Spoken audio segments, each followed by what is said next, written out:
The music starts inaudibly, as all music starts. She thinks, tonight there is a hammock, there is memory, they are all a glassy, rocking undertow. It is mysterious. Nothing in the living room looks wet. They can never talk about it later. They are going to be fools. It is the saddest music. They are smart enough to come back.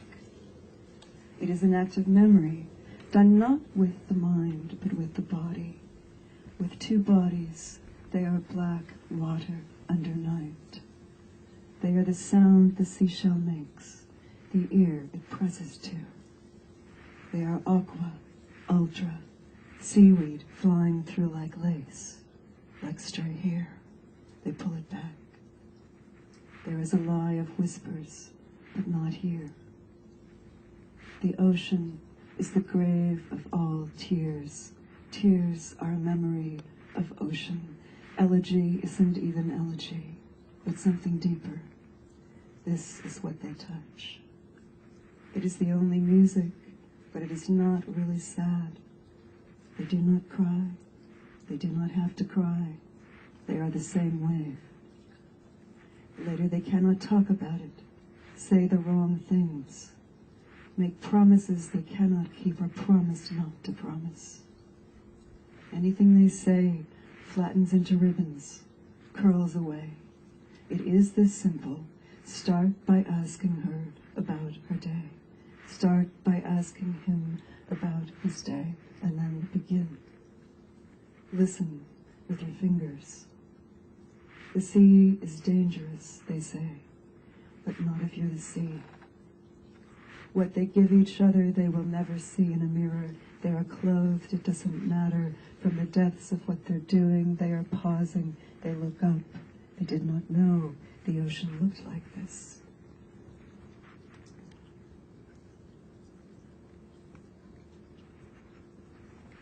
Grill.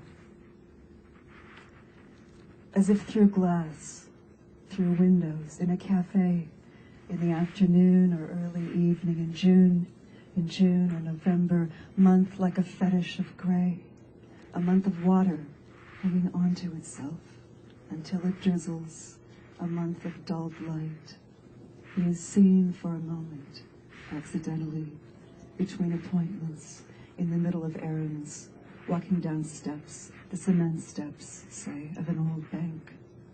Old enough for granite, for columns, pulling his keys out of his pocket, or gripping the small black remote that replaces keys, which you can't hear the sound of behind all this glass, and approaching his car, so that for an instant you see his face unguarded, or as unguarded as you will see it.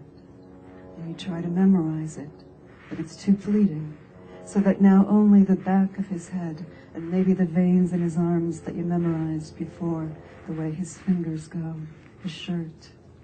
Or the waiter comes. The waiter comes by and asks if you've decided. The waiter comes by and asks if you've made up your mind.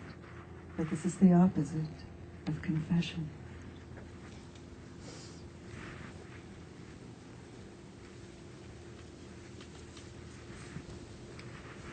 The White Bride. Alabaster. She glows in the dark, and it is very dark here in the drafty chapel where the ivory satin nearly yellows when compared to her body, and I would say skin, but there is no distinction between skin and bone.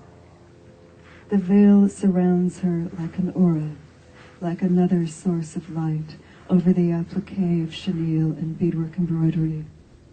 Her face is nearly waxen, upturned, brooding, it seems, below the white plaster of hair gathered into a braid and pinned at the nape. She is very still, exceptionally still, as someone in an adjoining corridor ruminates over the way whales breed in their sleep. How do they maneuver in that broad cradle of water? Do they have identical dreams? And when we leave, it is evening, the air damp enough to chill. No, it is piercingly cold, in spite of the fresh-laid peat, the newly cut hibiscus, squat and oddly welcoming, a couple of nectarines about to be planted, and the camellia blossoms, whiter than the stucco behind them, opening their petals, exposing the central bud. And in the wan and graying sky, nothing but the white bride, stone, who does not care for us, shrouded in her veil.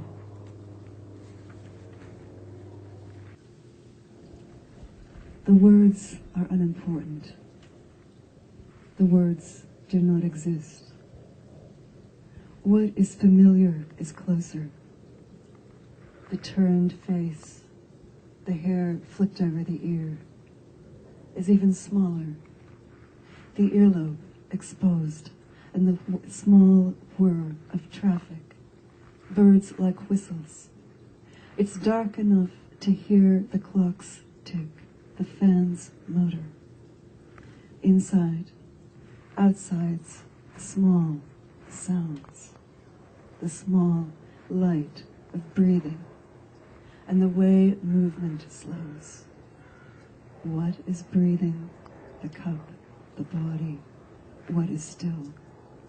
And the lips are closer, the breath in them, and the mirrors seem redundant. Light sources widening the room and the gathering dark.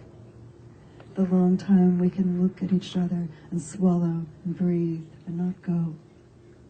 And the way we remember this part of the conversation. Thank you.